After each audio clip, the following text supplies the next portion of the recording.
Boa noite a todos. Que a paz do Senhor Jesus esteja no coração de cada um e que a vontade de trabalhar para o Cristo nunca mais nos visite, mas que essa vontade faça eterna morada em nosso peito.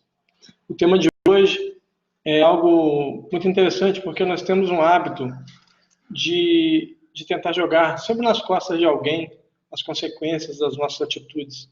Mas, infelizmente, para essas pessoas, porque elas creem que isso é possível, isso não é uma realidade. Essa palestra hoje tem como uma base o texto de Gálatas, ao capítulo 6, verso 7. Paulo de Tarso fala que o Senhor não se permite escarnecer. O que quer dizer isso? Deus não se deixa fazer de idiota, fazer de bobo. Ele diz assim: o Senhor não se permite escarnecer, pois tudo aquilo que plantardes, certamente ceifarás. Então, é muito simples. É uma regra muito, como diz aquele juiz, né, o Arnaldo, a regra é clara. A regra é muito clara. Não quer dizer que ela é fácil de lidar, que é uma regra fácil de lidar, mas ela é clara. Eu escolho o que eu quero plantar. Em qualquer momento, a todo instante, eu estou sempre escolhendo o meu plantio. Mas eu obrigatoriamente colher aquilo que eu plantei. E não tem como eu colher aquilo que o outro plantou, ainda que eu assuma uma responsabilidade que não é minha, perante a lei divina, perante a própria consciência do indivíduo. Por mais que eu assuma um erro que não é meu, aquele indivíduo cometeu um erro. E ele vai precisar compensá-lo por conta de uma questão puramente mental. A consciência pesada. E a consciência pesada não permite um contato maior com Deus, porque há um bloqueio. Então, o que Deus faz? Deus permite que nós tenhamos condições de corrigir isso. E muitas vezes através do processo reencarnatório, e em algumas poucas vezes ainda por conta do nosso estado evolutivo, isso ocorre na própria existência, que seria o ideal. Afinal de contas, eu preciso enfrentar isso, eu preciso crescer. E o crescimento demanda, obviamente, responsabilidade. Isso desde os primórdios, sempre existiu a tentativa de culpar o outro, culpar alguém pelas minhas atitudes. É muito comum, inclusive, o mito do diabo. O diabo não passa de um mito persa, nós já falamos sobre isso, não online, mas muitos que já me ouviram falando, uma palestra chamada Reencarnação na Bíblia, eu provo historicamente, teologicamente, filosoficamente, racionalmente, que o diabo não existe. Ele é uma invenção nossa, para ter a quem culpar. Porque eu não quero assumir, eu, ser humano, não quero assumir as minhas responsabilidades. Então eu tento jogar a culpa em alguém. Nesse caso, o diabo foi uma ótima invenção, porque ele nunca, em tempo algum, em nenhuma situação, ele vai aparecer para se defender. Para dizer, não, a culpa não foi minha, dessa vez não foi, a não ser na série de TV, Lucifer, né, da Netflix. Estou fazendo propaganda da Netflix, não, tá, gente? É porque a série é da Netflix. Mas se a Netflix quiser ajudar, seria ótimo. É bom que eu não preciso jogar custo em cima de ninguém para fazer minhas viagens. Vamos lá. O texto de Paulo ao povo da Galácia é muito simples, é muito tranquilo. Como eu disse, a regra é muito clara. Não tem como fugir dela. É uma impossibilidade fugir disso. Então, não há, de forma alguma, possibilidade de fugir. Sendo assim, eu preciso entender que, quando eu vou fazer o plantio, a observação tem que ser muito grande. Eu tenho que ter uma observância muito, muito bem definida daquilo que eu estou fazendo. Porque eu preciso lembrar sempre que toda causa gera um efeito. E isto é o mesmo que dizer causa e efeito, é o mesmo que dizer plantio e colheita. Eu planto e eu colho. Sempre vou colher aquilo que plantei. Ah, Santana, então quer dizer que eu sempre vou ter que sofrer se eu tiver imposto sofrimento? Não necessariamente, mas vai depender de uma questão evolutiva. O que nós sabemos da doutrina espírita é que é possível o indivíduo diluir o seu próprio suplício a partir do momento que ele passa a amar mais. Isso também é baseado, inclusive, no texto bíblico, que diz que através do amor, né, o ódio causa contendas, o amor cobre uma multidão de crimes. Isso é Provérbios 10, capítulo 10, verso 12. Provérbios 10, 12 diz: o ódio causa contendas, o ódio causa confusões, brigas, mas o amor cobre uma multidão de crimes. Então, quanto maior o meu amor, quanto maior a minha prática do bem, menor é essa punição que eu vou receber baseado no mal que eu fiz. Por quê? Deus fica medindo isso? Não, não fica. A nossa consciência vai ficando mais leve na medida que eu vou me percebendo uma pessoa melhor e vou compreendendo os meus erros. Mas, acima de tudo, meus irmãos, nós não podemos ficar muito atrelados a essa ideia de, eu errei, meu Deus, e agora? Errou, ok, tranquilo, todos nós erramos. Paulo aos Romanos, capítulo 3, verso 10. Não há um justo sequer sobre a terra, nem mesmo um. Então, todos nós erramos. Isso também é fato e é incontestável. Então, não está nem na área da filosofia. Isso é regra, isso deveria ser chamado de ciência, essa parte. Porque não tem como fugir disso. Sendo assim, o que Deus nos propõe? Olha, vigie. Mateus capítulo 26, verso 41, Jesus fala, né? Vigiai e orai, para não cair em tentação, posto que o espírito está pronto, mas a carne é fraca. Há um erro crasso de tradução nesse texto grego, porque lá onde o texto grego está traduzido como carne, não é bem simplesmente carne. Vamos analisar por quê. A palavra grega carne, sentido de corpo, é a palavra soma. Daí vem aquilo que a maioria de nós entendemos que as doenças são psicossomáticas, ou seja, criadas na psique e lançadas ao soma. Então, as doenças são criadas na minha mente e lançadas ao meu corpo. Então, o meu corpo adoece porque a mente já estava adoecida. Isso, então, soma é corpo com sentido, é carne com sentido de corpo mesmo. Soma. O problema é que a palavra que está lá nesse texto de Mateus é sarkés. Sarkés é uma variante da palavra grega sarkos. Sarkos em grego quer dizer carne com um sentido de natureza humana. Existe uma tradução para a língua inglesa chamada King James, que traduzido ao pé da letra seria Rei Tiago, porque interessantemente James em inglês é Tiago. Quem já viu Harry Potter sabe do que eu estou falando. Que na legenda vem Tiago, mas o indivíduo pronuncia na língua original James, que o pai do Harry Potter se chama James, e na legenda vem Tiago. Então, essa versão King James da Bíblia em inglês, há uma das traduções dela, porque isso também vai sendo atualizado a cada tempo, e algumas atualizações são bastante maliciosas, mas lá, ao invés de dizer flesh, que seria carne, traduz-se por human nature, ou seja, natureza humana. Essa tradução está em cima da marca. Então, sarkés tem a ver com natureza humana. Então, quando Jesus fala vigiar e orar para não cair em tentação, posto que o pneuma, espírito, sopro, espírito, está pronto. Mas a natureza humana é fraca. Então, o meu corpo não tem coisa alguma a ver com essa história. O que tem a ver são as minhas paixões, meus excessos, minhas ansiedades.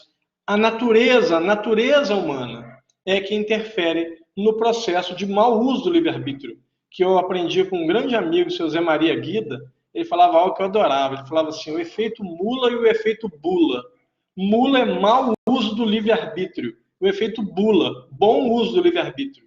Então, para que a pessoa use esse famoso efeito mula, o mau uso, é uma questão puramente de fazer aquilo que dá na telha, sem se preocupar com consequências. Eu tive um caso há pouco tempo de uma amiga que a filha dela teve uma gravidez assim, que já descobriu-se que não foi mesmo, foi só um ensaio do corpo.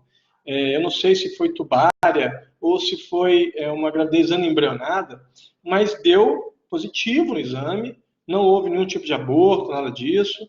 Simplesmente aconteceu. Quem é da área de médica deve saber explicar melhor. Não é minha área, também não vou fingir que é. Mas é uma menina muito jovem e o namorado também muito jovem. Os dois não mediram as consequências disso. Ela tem conhecimento disso. Essa menina tem conhecimento de como se precaver, mas ela simplesmente deixou para lá. E deixou acontecer, ou seja, naquele afã do momento. E agora você imagine, se ela engravida, olha o que acontece sem a programação. Não estou falando nada de casamento, não está casado, não estou falando desse tipo de moralismo. Estou falando o seguinte, trazer uma criança para esse mundo sem planejamento é de uma irresponsabilidade descomunal. Porque essa criança vai sofrer consequências que não estão na sua previsão, muitas vezes não estão previstas. Porque vai trazer, se aquele pai e aquela mãe se programam, legal, vai ser ótimo. Porque vai estar em condições. Tudo bem, pode ocorrer que eles planejaram, e no final pode dar algum problema financeiro. Pode, claro que pode. Isso é chamado de impermanência. Eu não tenho controle algum sobre coisa alguma da minha vida. A única coisa que nós temos é a ilusão de que nós controlamos alguma coisa. Esse é um conceito, inclusive budista, a impermanência. Não temos controle sobre coisa alguma de nossas vidas. Isso é fato. Você planeja uma agenda de 24 horas para amanhã. No mês você já viu que alguma coisa deu errada. Por quê? Primeiro, não depende só de mim, a minha agenda. Depende dos outros também. Segundo, ainda que dependesse só de mim, em algum momento eu vou descobrir que tinha uma coisa mais importante, ou eu vou achar que por eu estar num lugar, é melhor aproveitar para fazer uma outra coisa que já estava mais agendado para mais tarde, e às vezes vai atrasar e vai me enrolar todo, no final do dia eu posso não completar 70% da minha agenda. Então, impermanência. Porque se fosse tudo sob o meu controle, eu ia cumprir completamente minha agenda de 100%. Então não funciona. Quando eu me iludo acreditando que eu tenho controle, é onde eu me perco. Então, quando Jesus fala do vigilância e oração, ele está dizendo o seguinte: olha, esteja atento, preste atenção no que você está fazendo, e inclusive nos seus pensamentos. Quando falhar essa vigilância, que é muito comum, os nossos irmãos protestantes até têm um hábito de dizer para as pessoas, muitas vezes um tom de brincadeira, assim, vigia, irmão, vigia, porque a pessoa está falando uma besteira ou brincando. A vigilância em primeiro lugar. As pessoas, eu tento orar e vigiar. Não, não é. Não é. A língua hebraica, assim, a estrutura da língua, a cultura do povo hebreu determina que as palavras mais importantes venham primeiro. Então, o que Jesus diz é vigiai e orai. A vigilância em primeiro lugar. Quando eu vigio, estou mais atento, presto mais atenção. Como que eu faço isso? Lembrando das consequências dos meus atos. Mas como é que eu decido se uma coisa é boa ou ruim? Porque é uma questão de bom e mal. É muito filosófica, é uma questão puramente de ideias. Uma coisa que é certa para mim é errado para o outro, ok. Jesus já tinha pensado nisso. Lá em Mateus capítulo 7, verso 12, ele fala que nós chamamos a chamada regra de ouro, the golden law, a regra de ouro, a regra dourada. Ele diz: faça ao teu próximo somente aquilo que gostaria que o teu próximo te fizesse. E eu acredito que não só vocês que estão me ouvindo aqui agora, os que vão ouvir mais tarde essa gravação, assim como eu, como todo mundo que eu conheço, que se nós realmente prestássemos atenção, ficássemos atentos às consequências possíveis dos nossos atos, nós não faríamos 90% do que nós fazemos hoje. Quando eu ofendo alguém, porque chamo alguém de burro, por exemplo, eu preciso me lembrar que existem pessoas mais inteligentes que eu. E para essas pessoas, em determinado nível de debate, de discussão, eu posso ser um burro para ele. E ele pode me chamar de burro. E ele não está muito errado se entender que o que está inferior é burro. Mas quando eu entendo que isso não é agradável, quando eu percebo que isso fere, eu aprendo a não fazer. Então, vigilância e oração. E a gente volta para o texto de Gálatas. Deus não se permite fazer de idiotas, fazer de bobo. Tudo aquilo que eu planto, eu vou obrigatoriamente colher. Ah, mas é amargo. Meu irmão, infelizmente, o seu plantio foi amargo. É necessário que a sua colheita também. Ah, então quer dizer que se alguém está sofrendo, eu tenho que deixar ele sofrer? Não. Porque no momento em que eu sou ajudado por alguém, eu me lembro que não existe uma lei sobre mim, existe o amor de Deus. A lei que me pune é a minha própria consciência. Deus não é juiz, não é promotor, não é defensor público. Entendam isso. Parar com essa ideia de que Deus é um carrasco, que ele é um juiz. Esqueçam isso. Isso é um pensamento arcaico, um pensamento velho, um pensamento que tem dois odores tradicionais. Cheiro de naftalina e de mofo. É conversa velha, ideias, sabe, ultrapassadíssimas. Deus é amor. E aquele que ama não tem prazer em nenhum em nos fazer mal, em nos punir, nos torturar. Vamos lá no profeta Ezequiel, capítulo 18, se eu não me estou enganado, verso 30 ou 32. Isso eu já não tenho muita certeza. É o 30 ou 32. Ele diz assim: posto que eu sou o Senhor teu Deus, não me compare o sofrimento de meus filhos. Ou seja, Deus não tem prazer em me ver sofrer. Eu é que acabo, de alguma forma, tendo esse prazer de me ver sofrer, porque eu continuo fazendo as coisas que me provocam uma necessidade de juízo, uma necessidade de júdice, de julgamento, uma necessidade de purgar aquilo, porque a minha consciência pesou. Quando você põe a mão na cabeça e diz, puxa vida, agora eu entendi o que eu fiz. Aí a sua consciência está te cobrando. Você viu? Beleza, já tem consciência? Já está atento? Já descobriu? Agora vai corrigir. Esse corrigir vai depender de cada situação, de cada momento, de com que tipo de pessoas eu estou lidando. Dependendo da pessoa, pode simplesmente falar assim, não, tá tudo bem, de boa, tranquilo, que isso, cara, não, pode acontecer. Mas pode ser aquela pessoa que vai ainda te dizer que está tudo bem, mas fica magoada ainda. E pode ser aquela pessoa que nem olha mais na sua cara, porque ela está muito ferida por uma atitude sua. E entendam, ela tem direito de estar ferida. Porque nós, como eu disse na palestra de ontem, nós somos espíritos em evolução. Cada um está num nível evolutivo. Então, assim, não há nenhum problema da pessoa estar magoada. Faz parte do processo evolutivo. É bom para ela? Não, não é. Não é bom para ela estar magoada, porque a mágoa fere aquele que a detém.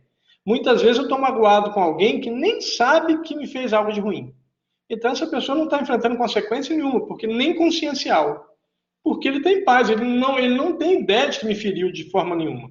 Agora, quando a pessoa fez e sabe, a consciência dela vai cutucar, vai ficar ali atiçando para que ele, de alguma forma, busque a corrigenda. Porque a nossa mente vai promover isso, não é Deus. Deus não tem nada a ver com isso. As pessoas, porque Deus vai punir. Deus não pune ninguém. Meus irmãos, primeiro, Deus não perdoa. Isso, quando eu falo isso, tem gente que fica horrorizado, mas Deus não perdoa. Perdoar não é esquecer. Esquecer é Alzheimer. Perdoar é se libertar da mágoa. Eu lembro o que falaram, o que fizeram comigo, mas não tenho mais mágoa sobre aquilo. Não tenho mais tristeza sobre aquilo. Lembro porque eu preciso lembrar, porque senão eu não evoluo. Se eu esquecer o que eu passei, eu vou repetir aquele mesmo erro. Eu preciso me lembrar para que essa experiência me jogue para cima, me promova no processo evolutivo. Mas não registro mais mágoa daquilo. Isto sim, isso é legal, porque está tudo bem. O que acontece é que mas como é que eu sei que é certo e errado? Muito simples. Romanos capítulo 12 diz que nós nascemos com a lei gravada em nossos corações. A doutrina espírita diz que nós nascemos com a lei gravada em nossa consciência. Então, tanto a Bíblia quanto a doutrina espírita vai nos dizer a mesma coisa, que nós nascemos conhecedores da lei divina. E como que eu me alerto para isso? Se eu tentar fazer de bobo, ou se eu realmente não souber alguma coisa específica, mais uma vez, recorrer a Mateus capítulo 7, verso 12. Faça ao teu próximo somente aquilo que gostaria que o teu próximo te fizesse. Então, quando eu faço alguma coisa, quando eu agrido alguém, ou quando eu cometo um ato qualquer, se eu recebo troco a mais, eu costumo contar em palestras que certa vez eu estava numa loja e tinha uma menina que estava atendendo, ela estava muito mal-humorada, coitada, ela estava com problema, algum problema dela, e ela estava meio que descontando nas pessoas, com certeza sem perceber. Com certeza, a pessoa não percebe que está descontando os outros assim. Mas ela estava bastante irritada, bastante irritada. E houve um momento que eu entreguei R$ 10 para pagar uma coisa que eu estava comprando. E ela me deu troco equivalente a uma nota de 20. Eu virei para ela e falei assim, o troco está errado. Ela virou para mim um tom mais ou menos assim, o que está de errado? Aí eu virei para ela e falei assim, você me deu troco para R$ 20 e eu só te dei 10. Aí peguei a nota de 10 que ela me deu a mais e devolvi para ela. Ela ficou completamente sem graça, assim, tá. Poxa, obrigado, tá? Não, tudo bem, sem problema. Aí nisso, quando eu estava saindo, eu olhei para um senhorzinho, o senhorzinho virou para mim e falou assim, impressionante, né? Não, não é impressionante. As pessoas têm direito de estarem feridas, nós temos direito. O que acontece é que, ainda que seja meu direito, não necessariamente é bom para mim. Vamos recorrer a Paulo de Tarso, primeira carta ao povo de Corinto, 1 Coríntios, capítulo 6, verso 12. Todas as coisas me são lícitas, mas nem todas me convêm. Então, ainda que me seja dado o direito, não quer dizer que é bom para mim. Houve um período que eu fiz uma dieta, que eu era bem mais pesado do que eu sou hoje, e eu cheguei num lugar, numa empresa que eu prestava serviço de informática, e o pessoal estava comemorando o aniversário do mês, e uma torta de chocolate linda, eu amo torta de chocolate, amo torta de chocolate. E aí viraram para mim e falaram, Santana, você quer? Eu falei, quero. E eu estava no período da dieta. Aí, então pega, não, não, obrigado. Aí olharam para mim como se tivesse, cara, tem problema, né? Deve ser pelo menos um pouquinho louco. Eu falei assim, mas você não quer? Quero. Então pega, não, não, obrigado. Ué, por que você não pode? Eu falei, posso. Ué, então toma. Eu falei, não, obrigado. Ué, você quer e pode? Por que você não vai comer? Eu sorri e falei assim, porque eu não devo. Não é bom para mim comer isso. Porque naquele momento, meus irmãos, para ser bastante honesto, eu queria. E se deixasse, eu comeria mais a metade da torta. Comer de, como eu costumo brincar, de Mac-olho feliz. Comer de olho grande.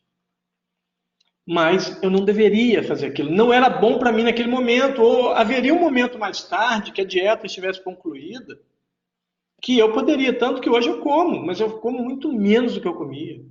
Cabe muito menos no meu estômago do que eu comia. Às vezes chega dias, já teve dias eu passar um dia inteiro sem comer. Não é o ideal, eu sei disso. Mas não tem mais aquele desespero, porque de alguma forma meu estômago voltou ao tamanho normal. Que as pessoas acham que o estômago retrai, não retrai. Ele volta ao tamanho normal. Que, se eu não estou enganado, é em torno de 700 ml. 700 ml que cabe no estômago no tamanho tradicional, normal. Então, eu não vou ter um estômago, a não ser que por cirurgia, o estômago não diminui disso. Mas ele pode realmente expandir e regredir até o tamanho original. Ou seja, é uma questão puramente de escolha. Eu podia, é o que Paulo diz. Todas as coisas me são lícitas, então tudo me é permitido. Tudo. Tudo que a lei divina permite, tudo que as leis da física permitem, por exemplo, eu não posso voar sem instrumentos, não tenho essa permissão. Então, meu livre-arbítrio está limitado às leis da física. Mas eu poderia, por exemplo, entrar no helicóptero de maneira assim, surrupiar, roubar um helicóptero, entrar sem que alguém visse e tentar levantar voo. Como eu não tenho a menor ideia de como se pilota um helicóptero, eu ia causar um grave acidente, morrer ou matar alguém. Mas eu poderia. Mas isso não é bom para mim. Não é bom por quê? Porque eu vou ferir outras pessoas e a mim mesmo. E vou danificar um bem de outras pessoas. Então, me é permitido roubar, furtar? É. Mas não é bom para mim. Porque a minha consciência vai pesar. E eu vou ter que, de alguma forma, resgatar aquele mal. Para que eu fique com a consciência em paz.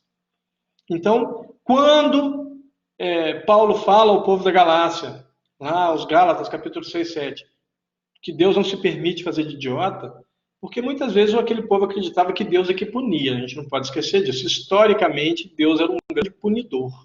Era um juiz que só via fatos. Assim como o juiz na nossa lei, né? O juiz, ainda que ele saiba que você é um ladrão, ele vai ter que julgar baseado na defesa e do que a promotoria traz de acusação e do que a defesa traz, né, de defesa, defensoria pública ou advogado do indivíduo. E o juiz vai julgar baseado naquilo ali e então vai pegar a legislação e definir se vai ser preso ou não, por que tempo, se tem atenuante, se tem agravante, baseado na lei. Mas as pessoas viam Deus dessa forma. Olha, ele só vê fatos e acabou. Porque naquele momento esqueceu que Deus é amor. É interessante porque o próprio Cristo, quando chega dentro da cultura do povo hebreu, eles esperavam, de acordo com Isaías, o príncipe da paz, o pacificador. mas os seres humanos passaram a esperar, os judeus naquela época passaram a esperar um guerreiro, porque eles queriam vingança e não justiça. E isso é uma coisa também muito importante para o sistema de hoje. Muito cuidado, porque justiça, mesmo, só Deus é capaz de fazer. Nossa justiça, conforme diz o profeta Isaías, eu citei isso ontem, o profeta Isaías diz que as nossas justiças são como os trapos da imundície. Então a nossa justiça ainda é imunda, é suja.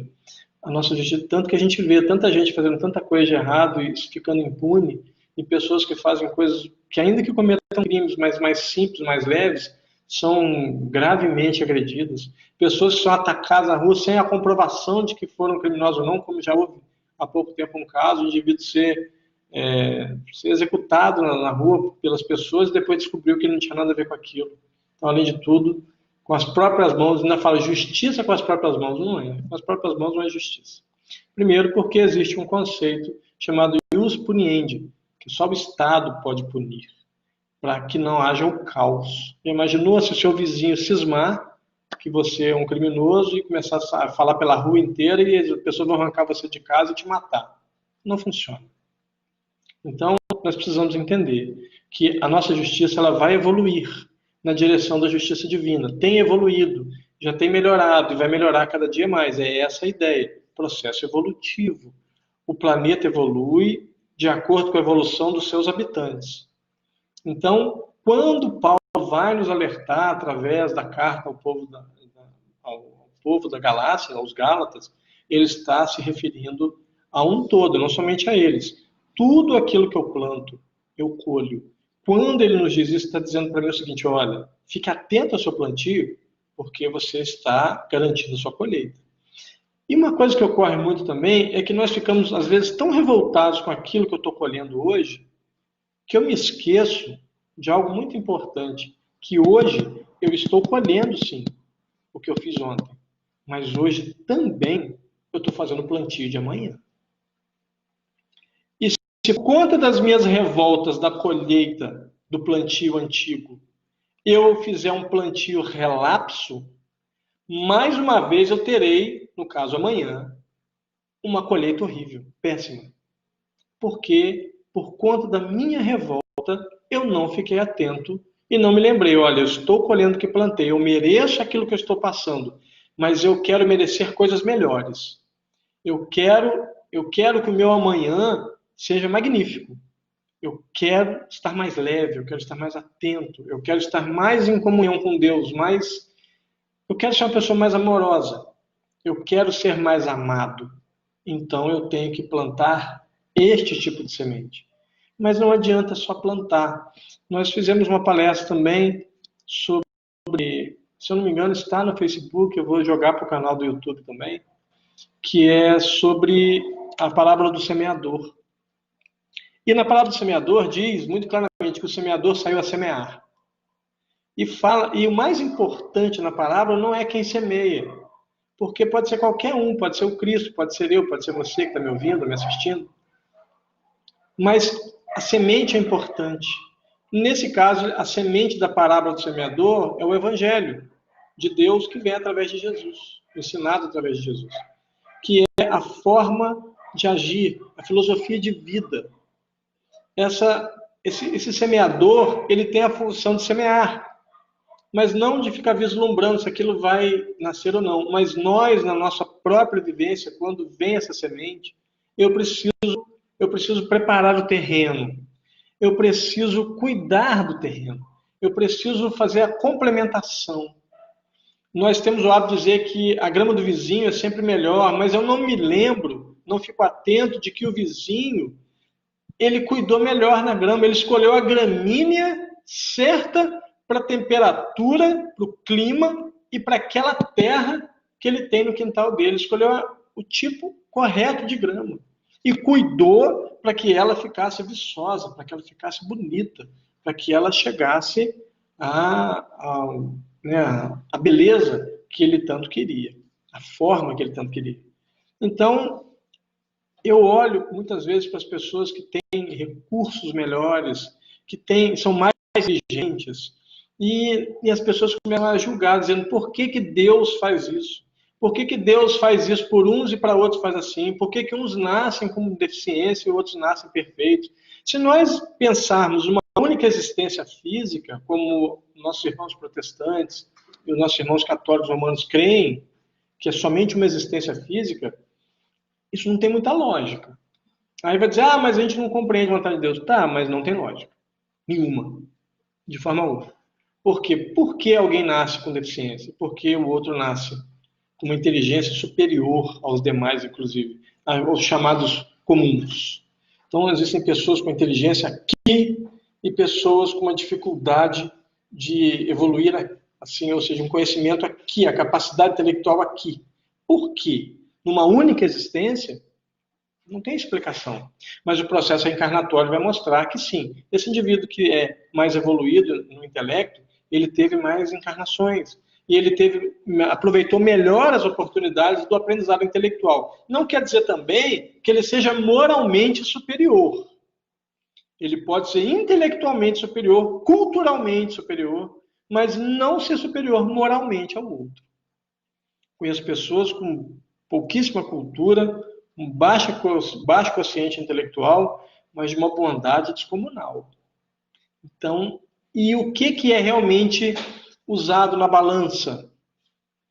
O que é usado na balança é a capacidade de caridade de cada um, que é a atitude em benefício do outro, quando o outro necessita, no momento da necessidade dele, daquilo que ele precisa.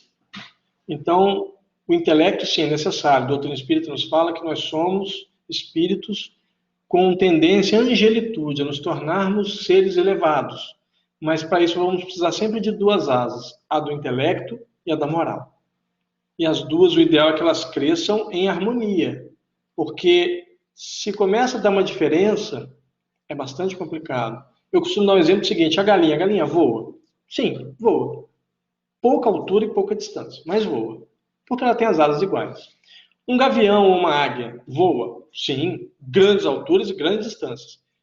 Mas se uma das asas for encurtada, um gavião ou uma águia voa muito menos do que uma galinha, porque vai haver o desequilíbrio. Então, este ponto tem que ser sempre lembrado. Eu preciso buscar o equilíbrio entre o intelecto e a moral. Tentar fazer com que ambos cresçam simultaneamente. E isso chega a alguns momentos, acontece, ocorre por conta do meu entendimento racional de que a caridade é algo benéfico. É bom ser caridoso para mim, não é necessariamente para aquele que recebe, porque muitas vezes aquele que recebe, ele pode ser alguém ingrato. E está tudo bem, a ingratidão é um problema dele, não pode ser meu. Eu não posso abrir mão de ajudar alguém, de me sentir feliz, de me sentir ferramenta na mão de Deus, porque o outro é ingrato. Não, ele é ingrato, é um erro dele.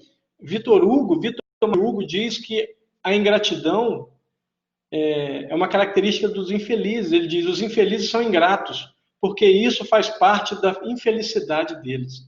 Então a ingratidão é inerente aos infelizes. Óbvio que a gratidão é inerente às pessoas felizes. Eu sou grato por tudo, até pelas dificuldades que eu passo, mas não quer dizer que quando eu estou passando eu fico feliz. Nossa, vai ser maravilhoso. Nossa, quando eu passar por isso, eu vou comemorar. Não, eu também sofro. Mas eu entendo hoje que tudo aquilo que até que eu entendia ser ruim no meu passado, me trouxe a um patamar muito melhor. Quando eu aprendo que até mesmo o erro me joga para cima, eu começo a prestar mais atenção nas coisas. Primeiro, que eu vou errar menos, porque ainda que o erro me impulsione para cima, porque ele me deixa mais atento, é melhor não errar. Então eu vou começar a me vigiar mais, estar mais atento. E quando eu estou mais atento, as consequências dos meus atos serão sempre benéficas, sempre positivas. Então, por exemplo, a nossa mente entrando agora no campo entrando agora na psicanálise, no campo da psicanálise, da psicologia, que algumas pessoas vão conhecer essa técnica como programação neurolinguística, PNL, eu digo para minha mente o que eu quero, o que me torna feliz, o que me faz bem. E o meu inconsciente, ele trabalha sempre a meu favor. O meu inconsciente me quer bem, me quer feliz. Então, por exemplo, se você olha para uma coisa e fala, nossa, eu não tenho capacidade de aprender isso não. O seu inconsciente fala assim, então larga isso para lá. E então você vai ter uma preguiça miserável de fazer aquilo. Por quê? Porque você disse que não tem capacidade. O seu inconsciente entendeu o seguinte: olha, se não tem a capacidade, então você vai se frustrar. Frustração te traz infelicidade. E você tem que ser feliz, então o seu inconsciente começa a te desanimar. Você começa a fazer aquilo, daqui a pouco você está fazendo outra coisa. Da mesma forma, preste atenção você aí, depois comente, por favor, no vídeo, né, no Facebook mesmo, ou no YouTube, quem estiver assistindo mais tarde, depois da gravação, se você já não passou por isso também, nessa situação de sofrer uma consequência e entender que aquilo foi benéfico. Se você consegue vislumbrar isso, por que fixar na tristeza do momento? Se eu evoluo com isso. Quando eu cometo um erro e reconheço, eu cresço. Quando eu cresço, eu evoluo. Quando eu evoluo, entro em comunhão mais simples com Deus. Por mais tempo, em contato com Deus. E começo a entender a lei divina. É muito complicado para as pessoas entenderem isso, porque começa a dizer para a própria mente: eu não vou aprender isso nunca. Coloquem, por favor, comentem depois para mim aí, porque eu costumava dar aula de hebraico, aramaico e grego. Hebraico, aramaico numa aula e grego na outra. E a primeira coisa que eu colocava no quadro com meus alunos, eu desenhava a letra A no quadro e dizia para as pessoas: o que é isso? E os alunos falavam assim: é o A. Eu olhava para eles com a cara de quem, tipo assim, como assim A? Não, vocês tiraram isso, mas eu não falava nada. Aí desenhava a letra B. Aí, se você puder, estiver em casa, aí faça esse rascunho aí comigo. O A maiúsculo, aí depois eu desenhava o B maiúsculo. E falava: o que é isso aqui? B. B? Aí eu olhava para a cara deles e falava assim: B? Como assim? Aí então eu desenhava a letra H. E falei: isso aqui, H. Aí eu virava para eles: de onde vocês tiraram isso? Vocês estão ficando loucos? Que A, B, H? Do que vocês estão falando? Não é, professor? Não, eu falei: não. São 3 segmentos de reta, um segmento de reta e 2 semicírculos e 3 segmentos de reta. Isso é geometria, isso não é letra. Não, vocês tiraram isso. E eles então começavam a rir e eu virava assim: mas vocês foram treinados desde a tenra idade, desde a infância, a ver esses símbolos geométricos nestas e reconhecer neles letras do nosso alfabeto. Agora eu vou passar para vocês novos símbolos geométricos em novas formações, que com calma, com o tempo, vocês vão aprender a enxergar letras. Dar essa volta toda, fazer esse teatrinho todo por uma única razão, para evitar a maldita frase: não vou aprender isso nunca. Porque ao dizer isso, a mente instantaneamente gera um bloqueio. E este bloqueio, muitas vezes, é muito difícil de remover. Porque você diz para a sua mente: eu não vou aprender isso nunca. A sua mente entendeu o seguinte: você não vai aprender, qualquer insistência nisso vai gerar frustração. Frustração vai gerar tristeza, então larga isso para lá. Eu evito exatamente essa frase. Então comentem aí, vocês que já passaram pelo seguinte: que em algum momento você disse assim: eu quero aprender isso vai ser muito bom para mim aprender, conhecer isso, ter esse curso ou ler esse livro, e se pegou, às vezes, fazendo uma outra coisa e de repente foi tomado uma vontade de voltar ao livro, voltar a estudar aquilo. Da mesma forma, o contrário. Quando você dizia: nossa, não, isso é muito difícil, não vou aprender isso nunca, e se pegou em algum momento tentando fazer aquilo, e quando você se dava conta, já estava em frente à televisão, estava no videogame, estava olhando redes sociais, porque a sua mente começou a te tirar daquilo. Porque já que era frustrante, vai fazer uma coisa que você gosta, que você se diverte. Então a nossa mente é treinada por nós mesmos. Então diga para você mesmo: eu sou feliz, eu quero fazer coisas certas, eu quero fazer o meu melhor, porque eu quero ter uma colheita maravilhosa, eu quero aprender a fazer um bom plantio, eu quero fazer com as pessoas só aquilo que eu gostaria que elas fizessem comigo. Se você não é, você diz: eu quero ser uma pessoa compreensiva, eu quero ser uma pessoa paciente. Eu costumava dizer que eu nunca havia perdido a paciência na minha vida, porque eu não tenho, eu vou perder como? A gente só pode perder aquilo que tem. Hoje, eu já não posso dizer mais isso, porque hoje eu já tenho um pouco de paciência. E isso demonstra que a paciência é como que um músculo precisa ser exercitada. Então, quando vigio os meus passos, quando me entendo, quando faço a autoanálise, a compreensão de mim, o famoso conheça-te a ti mesmo, que já foi registrado na história, que estava no muro dos adoradores do deus Apolo, que foi registrado na história, e que Agostinho de Hipona, Aurelius Agostinho, perdão, Aurelius Agostinus, de maneira tão brilhante demonstrou na sua vida. Santo Agostinho, ele escreve dizendo que ele procurava, no final de cada dia, analisar o que ele havia feito. A quem ele havia prejudicado, ele buscava no dia seguinte aquela pessoa para corrigir aquele mal. A quem ele ouviu ofendido, ele buscava para pedir o perdão. Conscientemente ou inconscientemente, ele buscava essas pessoas. E ainda que continuasse fazendo isso e cometendo novos erros. Mas com o tempo, a quantidade de erros vai sendo diminuída. Porque eu vou ficando mais atento, e os erros que eu cometi, se eu estiver atento, eu não cometo mais. Vou cometer outros, lembrando sempre da mesma máxima. Nós somos espíritos em evolução. Então, cometemos erros, sim, todos nós, sem exceção. Então, quando alguém chega e diz, nossa, mas eu errei, eu falo, nossa, bem-vindo à humanidade, viu? Você achou que você não era humano, agora você descobriu que você é. Todos nós erramos, sem exceção. Então, nós temos que aprender a fazer um uso desse erro. Buscar nessa colheita que está ruim, esse gosto amargo, lembrar o que eu plantei para colher algo tão amargo. E lembrar de não plantar isso de novo. Porque senão, obviamente, eu vou colher amargo. Albert Einstein diz uma frase que é lindíssima. Eu chamo de princípio da insanidade segundo Einstein. Fica bonito, né? Mas Einstein só disse a frase. Ele não falou que era um princípio, não falou nada disso. Ele diz assim, a insanidade consiste em fazermos sempre as mesmas coisas, aguardando resultados diferentes. Meu irmão, se você insiste em fazer o que você está fazendo, a colheita vai ser sempre a mesma. Pode ser que varie de uma pessoa para outra, quando você faz algo com um, faz algo com outro, vai depender da evolução daquela pessoa, mas a sua consciência vai pesar do mesmo jeito. Você vai se sentir na obrigação de purgar aquele mal que você fez. Da mesma forma, quando você faz um bem a alguém, ainda que esse indivíduo te seja ingrato, você fez o certo. Mas ele é só uma pessoa triste, porque ele é ingrato. Todo ingrato é triste, todo triste é ingrato. Por que ingrato? Não, como assim, Santana? Você está exagerando. Às vezes eu estou triste e não sou ingrato. Naquele momento porque se Paulo de Tarso diz ao povo de Tessalônica, a tudo dai graças, você está esquecendo de agradecer, inclusive a dificuldade. Que ainda que no momento eu não aceite, é um benefício. A dor é minha amiga, eu não tenho dúvida disso. A dor me promove o crescimento, a expansão e a ida em direção a Deus.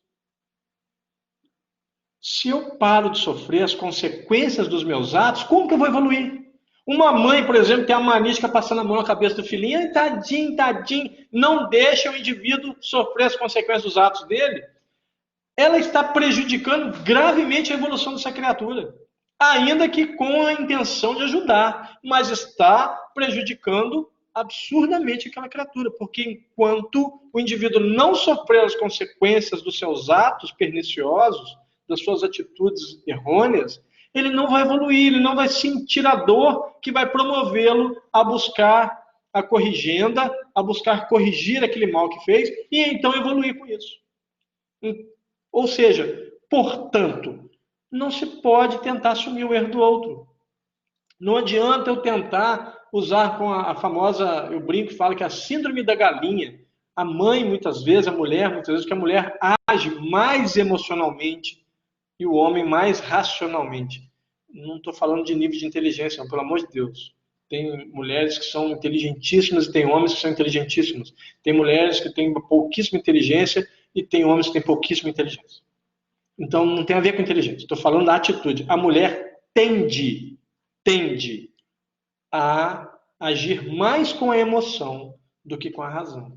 Então, é muito comum a mãe ter a síndrome da galinha, que ela põe os galos debaixo das asas e as outras galinhas achando que ainda são pintinhos. Não deixa a criatura assumir as consequências das próprias atitudes. Não dá a ele a permissão para crescer. O que vai acontecer com isso? Adultos com pensamentos infantis. Pessoas imaturas com idade avançada. Porque não foi permitido a ela a oportunidade de crescer, assumindo as consequências dos seus erros. Então, nós precisamos lembrar que eu preciso evoluir, eu preciso crescer. Este conceito é benéfico para mim, mas eu preciso enfrentar as consequências dos meus erros. Eu preciso colher aquilo que eu plantei. Ah, mas porque Deus faz o inocente sofrer por causa do pecador? Isso é uma das maiores mentiras contadas. Isso é um dos piores argumentos que eu já ouvi na minha vida. Está no meu top 10 dos argumentos mais ridículos que eu já ouvi. Deus jamais, em tempo algum, age de forma que não seja com puro amor.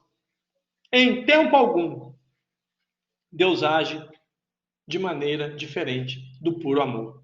Se aquele indivíduo, porque aquela mãe, aquele filho nasceu com deficiência, é para aquela mãe pagar. Não. O processo carnatório vai envolver sempre a junção. Aquela mãe precisa ter um filho com deficiência, por alguma razão, que pode ser várias.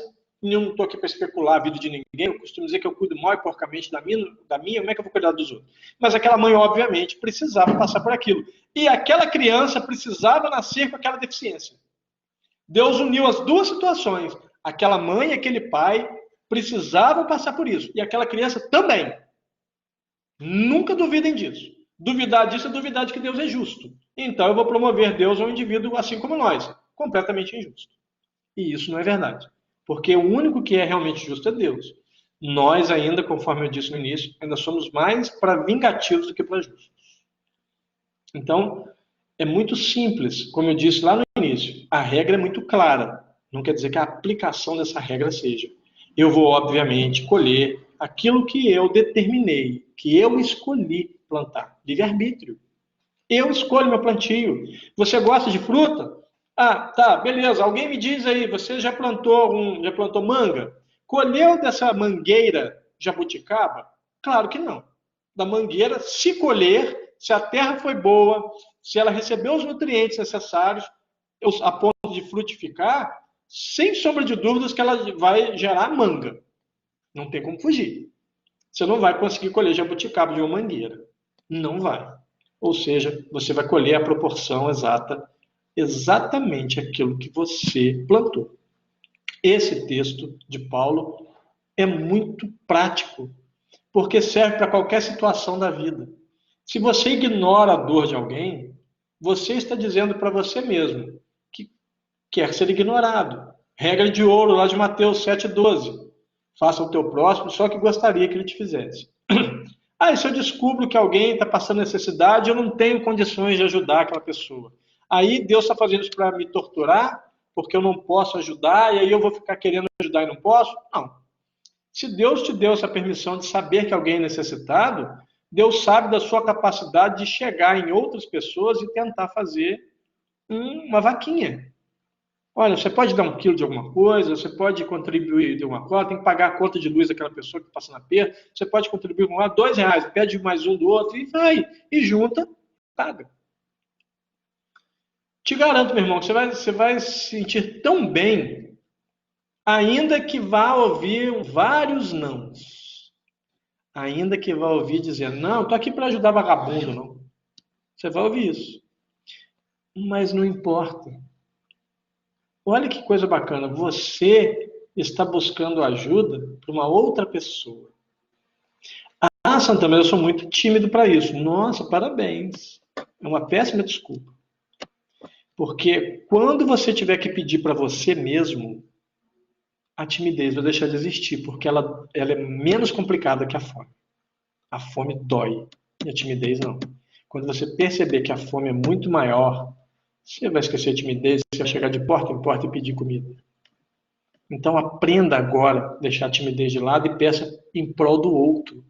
Quantas campanhas estão sendo feitas nesse momento porque tem pessoas que não estão conseguindo recurso algum. Essas lives, esses cantores, desses artistas, independente do gosto musical, não importa, estão buscando angariar recursos financeiros e materiais, alimentação, vestuário, até materiais de proteção, como máscaras, tal, para as pessoas que não têm condições. É a hora de nós agirmos com caridade. Se você pode ajudar, ajude. Se você não tem condições, vá pedir para outros se unirem a você numa campanha e ajude. As casas espíritas, a grande maioria das casas espíritas, tem aquilo, campanha do agasalho no período de frio. Nós sempre fazemos isso, nós somos eternos pedintes. Mas olha que maravilha, nós podemos pedir em prol do outro. Não, imagine a gente ter que pedir em prol de nós mesmos. Então é melhor ajudar o outro do que precisar ser ajudado. Eu prefiro ajudar do que ser ajudado. Ajudar é muito melhor. Ser ajudado é ótimo, não tenha dúvida. Uma coisa que eu não conheço, que eu não entendo, se alguém se aproxima de mim e colabora comigo, nossa, é maravilhoso. Mas ajudar é mais prazeroso. Falamos isso na palestra de ontem, palestra do dia 5. Então, quando eu reconheço a mim mesmo, as minhas dificuldades, me reinicio, me restabeleço, me reestruturo, passo a entender aquilo que realmente é importante para mim. O que é realmente importante? Colaborar com Cristo, colaborar com Deus, porque esse é o objetivo final. As pessoas estão muito preocupadas em evoluir para estar próximo de Deus. Não, não é isso que nós queremos, não. Ah, não, porque eu quero a perfeição. Não, ninguém está preocupado com a perfeição também. Ninguém está preocupado com estar perto de Deus, nada disso. Nós nos preocupamos com uma única coisa, nós queremos ser felizes. O que nós queremos é felicidade. Se um espírito elevadíssimo chegasse para mim e falasse, Santana, você nunca vai ter conhecimento da mente de Deus. Mas a partir desse momento você será plenamente feliz. Eu falo assim, onde eu assino? Porque eu quero ser feliz. Ah, mas você vai ser eternamente ferramenta na mão de Deus. Tá jóia para mim. Ah, ótimo. Hoje eu sou uma ferramenta de ferro. Hoje eu quero ser de aço cirúrgico. Eu não tenho pretensão de ser além de ferramenta na mão de Deus. Ser ferramenta na mão dele, já de ser de ferro, já acho maravilhoso. É algo que ninguém, em tempo algum, vai assumir esse lugar na minha vida, que é o lugar de Deus. Em tempo algum. Nem a Lidiane, que é a mulher da minha vida, nunca vai assumir esse lugar. Esse lugar é só de Deus. Deus é mais importante na minha vida. E então, quando eu compreendo isso, eu vejo que nós somos todos irmãos e cabe a nós ajudarmos uns aos outros. Claro, dentro das nossas possibilidades. Não adianta também eu tirar da boca dos meus filhos para o outro. Mas, meus irmãos, lembrem-se que Jesus conseguiu multiplicar pães e peixes. Com poucos pães e poucos peixes, Jesus alimentou um grande número de pessoas. Como isso foi feito é tema para uma outra palestra. Temos algumas linhas de pensamento sobre essa forma de multiplicar. Mas, acima de tudo, o texto diz que ele tinha poucos pães e poucos peixes e alimentou uma grande multidão. Você já parou para pensar que se você pegar metade de um pão que você tem e dar para alguém, a sua satisfação de ver alguém olhando para você com gratidão é tão grande, que a sua fome é diminuída? André Luiz conta, eu só peço perdão a vocês que eu não me lembro o livro, não me lembro se é o segundo ou o terceiro livro da série André Luiz. Honestamente, não me lembro. Se alguém lembrar, depois me diga. Comente aí, por favor. André Luiz conta que ele chega numa casa com um dos mentores e ele percebe que naquela casa tinha uma mulher com alguns filhos, eu não me lembro se 2 ou 3 filhos, e que ela todo dia saía para buscar algum trabalho, fazer o famoso bico, porque ela conseguia um trabalho qualquer para conseguir dinheiro para comprar o alimento para os filhos, para ela e para os filhos. E o André Luiz conta que em um determinado dia, aquele mentor que ele está lá, o mentor diz, quando ela está chegando, que naquele dia ela não conseguiu nada. Ela estava voltando de mãos vazias e profundamente triste, porque nem ela nem os filhos tinham o que comer. André Luiz conta que naquele instante a vizinha do lado estava sempre atenta a ela, sempre vigiando para ver se ela vinha de mãos vazias ou não, e chega para ela e fala assim, olha, posso fazer uma pergunta? Pode, você está bem? Tô bem. Ela falou assim, olha, o meu marido e meus filhos são muito chatos, eles não comem pão dormido, eu tenho um pão que nós compramos de manhã e hoje à tarde eles não querem comer, porque já ficou murcho. Mas eu não tenho coragem de jogar fora, porque eu não acho justo. Você se importaria de ficar com ele, com esses pães? Ela, não, de forma alguma, eu aceito. Tá, mas, porque senão eu vou ter que jogar fora. Não, eu acho errado jogar fora comida. Não, você está certo, eu aceito sim. Mas ela não era bem a verdade. Essa mulher fez isso só para que ela não se sentisse humilhada. Ela fez a caridade da forma que tem que ser. Para fazer caridade eu não tenho que humilhar o outro, não. Eu tenho que simplesmente fazer, ajudar. E, se puder, de forma que o outro nem perceba que está sendo ajudado por mim. Até porque nós somos ferramentas na mão de Deus, é Deus agindo. André Luiz conta, então, que essa mãe entrou na casa feliz, porque agora tinha pelo menos uns pães, cortou os pães em rodelas, colocou na mesa, e se reuniram ao redor da mesa e inclinaram a cabeça sobre as mãos unidas. Começaram a orar. De repente, André Luiz conta que ele começou a sentir uma sensação poderosa, um arrepio pelo perispírito, né? Porque ele já era espírito ali, uma sensação de grandeza se aproximando, e nisso atravessa a parede uma entidade extremamente luminosa, que não dava para ver a forma, mas de uma luz espetacular. E essa criatura estende os braços sobre aquele prato com pães, e da mão dele sai um foco de luz espetacular.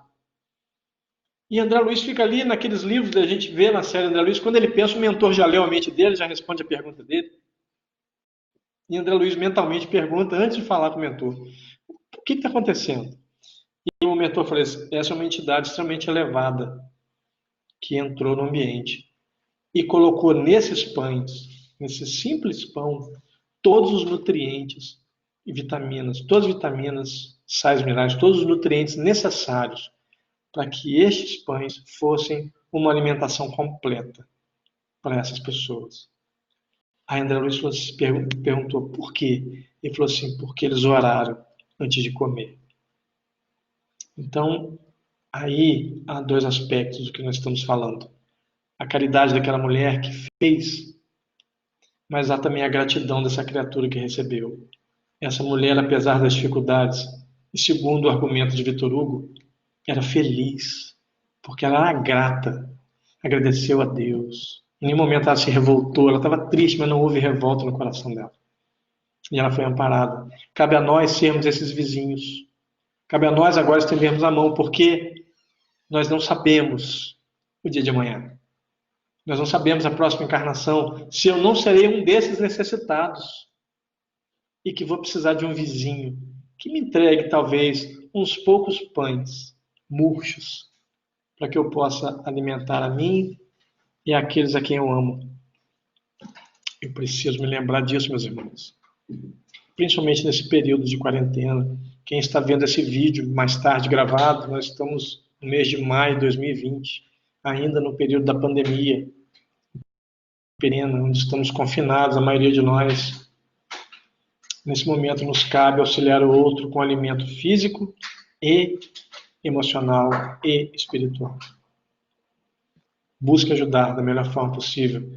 Faça um plantio maravilhoso para a sua vida. Ainda que você esteja colhendo amargor, lembre-se, eu odeio jiló, mas com certeza eu plantei muito, porque eu recebo muita coisa amarga na minha vida ainda. Mas como eu me lembro que eu não gosto de jiló, eu estou tentando plantar alguma coisa melhor. Estou tentando plantar coisas mais doces. Ainda que coisas mais amargas, mas que sejam maravilhosas, como café. Lembrem-se, hoje é plantio de amanhã, mas hoje também é colheita de ontem. Não se revolte com a colheita. Aceite, porque você está recebendo aquilo que você escolheu receber. Mas mude a sua percepção. Passe a plantar algo melhor, para que amanhã a sua colheita seja gratificante, seja feliz. Meu irmão, que está me ouvindo, seja feliz. A felicidade foi estipulada para nós. Nós precisamos e queremos ser felizes. Nós merecemos na medida de que fazemos por merecer. Lembrando um dos textos mais lindos que eu conheço, Paulo de Tarso fala, 1 Coríntios capítulo 9, verso 22, ele fala, fiz-me tudo por todos, para por todas as formas angariar meios de conquistar alguns. Fiz tudo por todos, para por todas as formas angariar meios de conquistar alguns. Se você alimentar uma única vida, se você fizer a diferença positiva numa única vida, você terá uma colheita espetacular, não tenha dúvida disso. Eu tenho Deus por testemunha. Muitos dos frutos doces que eu colho é porque em algum momento eu parei de olhar só para o meu umbigo e me lembrei que o outro é meu irmão em Deus, independente dele ser meu irmão em Cristo ou não. Ele é meu irmão em Deus. E ele merece o respeito. Ainda em evolução estamos todos, eu, todo mundo. Ainda vou cometer os meus erros, vou continuar cometendo ainda por um tempo, até que um dia eu chegue em uma consciência de que eu não erre mais, por enquanto. Ainda vou errar. Mas vamos aprender com os nossos erros. Ao invés de ficar lamentando, aprenda com ele, cresça com ele. Transforme a sua vida num canteiro de flores com odores agradáveis e de frutos doces. Agradeço a todos pelos ouvidos caridosos, à casa, ao Centro Espírita Esperança de Luz, na Califórnia, em Barra do Piraí, interior do Rio de Janeiro. É a casa por onde eu estou fazendo essa palestra, para onde eu estou fazendo essa palestra. Agradecer a vocês da casa, que Deus, Jesus abençoe, que lhes dê a bênção do profeta Isaías, que todas as suas bênçãos sejam dobradas. E agradeço acima de tudo a Jesus, porque Jesus já me salvou, eu sou salvo. Jesus me salvou das trevas da ignorância e das amarras da preguiça. Ordenou que eu falasse sobre ele, eu afirmo sem nenhum medo, que por enquanto essa é a única coisa que eu já sei fazer por amor na minha vida, é falar do meu Senhor e Salvador.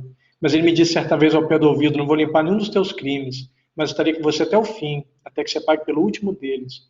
E é por isso que eu glorifico a Deus, porque na plenitude da vitória onde Jesus se encontra, ele não se esquece de alguém como eu, que por enquanto não passo de um trapo da imundícia. Encerro em definitivo com as palavras de Aurélio Agostinos, bispo de Hipona, a quem carinhosamente conhecemos como Santo Agostinho. E ele fala de Deus de uma maneira brilhante. Ele fala do famoso encontro, que na teologia nós chamamos de o encontro. É o momento em que nós, de alguma forma, tocamos a consciência de Deus por um instante. E isso é transformador para nós. Eu já passei pelo meu encontro. Alguns que estão me vendo, ouvindo também já. Mas os que não, ora a Deus para que você tenha. Mas Agostinho relata esse encontro dele com uma frase lindíssima, um texto lindo, curto, mas maravilhoso. Eu encerro com esse texto, com o coração cheio de gratidão pela oportunidade de servir. Agostinho diz assim: apaixonar-se por Deus é o maior dos romances, procurá-lo, a maior das aventuras, encontrá-lo, a maior de todas as realizações. Que Jesus abençoe a todos. Muito obrigado e até uma próxima oportunidade. Jesus abençoe cada família aqui representada. Fiquemos com Deus. Obrigado.